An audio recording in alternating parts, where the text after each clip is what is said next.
అసలు ఈ రావణ ఎవరు మనిషి, ఎవరికి సంబంధించినటువంటి వాడు? ఒక విధంగా చెప్పాలంటే మీకు సంబంధించినటువంటి వాడు.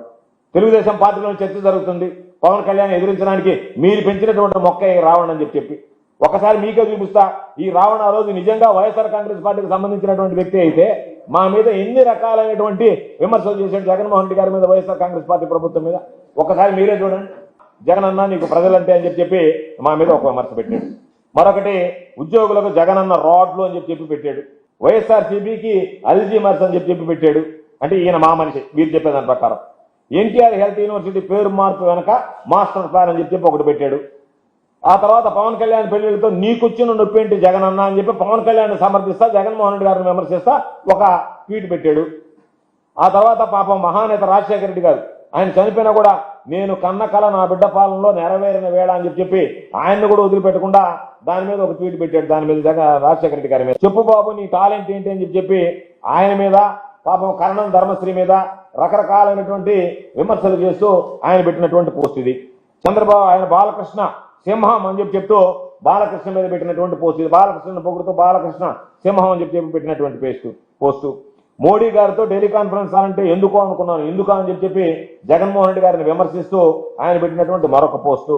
జగనన్న గోరుముద్దలో 65% మెతుకులు కేంద్రానికి అంటగా అని చెప్పి దాని గురించి జగనన్న గోరుముద్దల మీద కూడా ఆయన పెట్టినటువంటి ఒక వ్యంగ్యమైనటువంటి పోస్టు వైఎస్ఆర్ కాంగ్రెస్ పార్టీకి వ్యతిరేకంగా.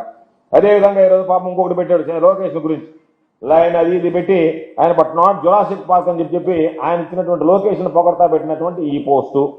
ఆయన మళ్ళా ఇంకొకటి పెట్టాడు లొకేషన్ లైవ్ పెట్టినోడు పప్పు అయితే రికార్డెడ్ పెట్టినోడు ఎవరు అని చెప్పి జగన్మోహన్ రెడ్డి గారి కన్నా లోకేష్ సమర్థుడు అని చెప్పి ఆయన పెట్టినటువంటి పోస్ట్ ఇది. ఆ తర్వాత ఇంకా ఇది ఈ విషయంలో పవన్ కళ్యాణ్కి సపోర్ట్ గా పెట్టినటువంటి పోస్టర్ అది.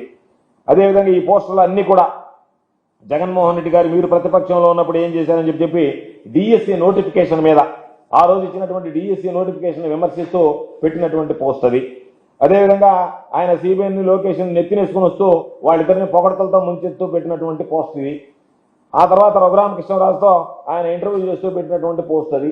ఆ తర్వాత ఆయన హిందువులు ఎవరు అని పెట్టినటువంటి పోస్ట్ 1 year క్రితం పెట్టినటువంటి అక్కడ ఉంది చూడండి, 1 year ago. ఆ పైన ఉండే పోస్ట్ చూడండి, ఎప్పుడు పెట్టాడు చూడండి, 1 year క్రితం పెట్టినటువంటి పోస్ట్. అదేవిధంగా ఆయన హిందూయిజం సెక్యులరిజం మీద అదే దాంట్లో కింద చూడండి 1 year ago. ఇది కూడా కింద కూడా చూడు 1 year. ఈ పోస్ట్ చూడండి 1 year కింద పెట్టింది. అది చూడండి 1 year క్రితం పెట్టినటువంటి పోస్ట్ ఉంది. ఈ రోజు తీసుకొచ్చి మాట్లాడేటువంటి పరిస్థితి ఏర్పడింది. అదేవిధంగా రిలీజియస్ ఇంటాలరెన్స్ అని చెప్పి ఇవన్నీ పెట్టినటువంటి పోస్టులని 1 year క్రితం పెట్టినటువంటి పోస్టులు. కాబట్టి ఈరోజు మేము అడిగేది ఆయన ఏ పార్టీకి సంబంధించినటువంటి వాడు అంటారు, అది మాకు అనవసరమైనటువంటిది. మేము అంటామలే అవన్నీ.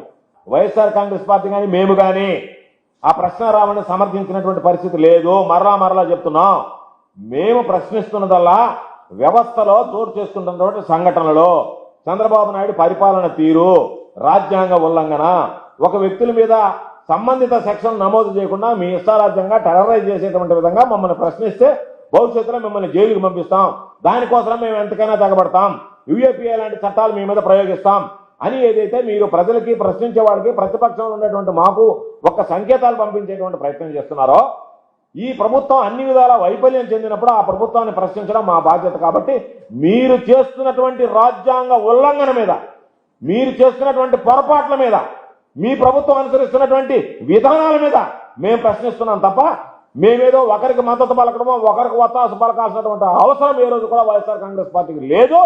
వైఎస్ఆర్ కాంగ్రెస్ పార్టీ ఏ రోజు కూడా ఆ విధంగా ప్రవర్తించినటువంటి సందర్భం లేదు. కాబట్టి మీరేదో డైవర్షన్ కోసం, మీరున్నటువంటి మీ తప్పులని దాని దగ్గర నుంచి తప్పించుకోవడం కోసం, వాటిని అధిగమించడం కోసం మీరు ఏదో ఒక విధంగా వాటిని మా మీద ఆపాదించాలనేటువంటి దుర్మార్గమైనటువంటి ప్రయత్నం ఏదైతే ఉందో ఇది ప్రజలందరూ గమనిస్తున్నారు, మిమ్మల్ని చీకొడుతున్నారు అనేటువంటి విషయాన్ని మీరు గమనించండి.